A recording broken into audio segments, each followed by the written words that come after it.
L-Aġenzija Internazzjonali ta' Krittu Standard & Poor's ikkonfermat ir-rating ta' BB- lil Malta, l-istess klassifika li l-kumpanija kellha fl-2019 qabel ma kien hawn pandemija globali.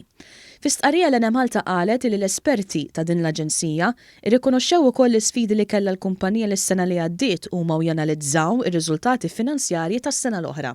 Hawn jidher li fis-sena tal-pandemija, id-domanda għall-enerġija naqset b'4.5% minħabba li naqset l-attività ekonomika, partikolarment fit-turiżmu.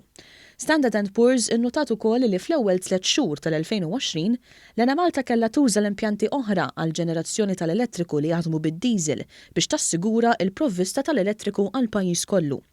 Dan anki wara ħsarat fl-interconnector bejn Malta u Sqallija li kien ikkawża vapur, illi wassal biex il-kumpanija ikollha spejjeż addizzjonali sostanzjali. Għalkemm Malta rkuprat l-ispiża ta' aktar minn 10 miljun euro mill-assigurazzjoni għat-tiswija tal-interconnector, għadha għaddejja b'xi proċeduri legali biex tirkupra l-ispejjeż addizzjonali.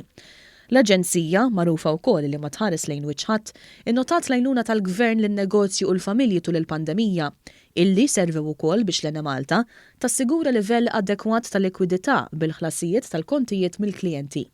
Hawnhekk Standard & Poor's żiedet ukoll li jekk il-qagħda makroekonomika titjieb tkun f'pożizzjoni li tirrevedi l-klassifika tal-Malta. Standard & Poor's qed tbassar ukoll li tul is-sentejn li ġejjin se terġa' tiżdied id-domanda għall-elettriku f'Malta u Malta terġa' lura għax-xejriet ta' qabel il-pandemija.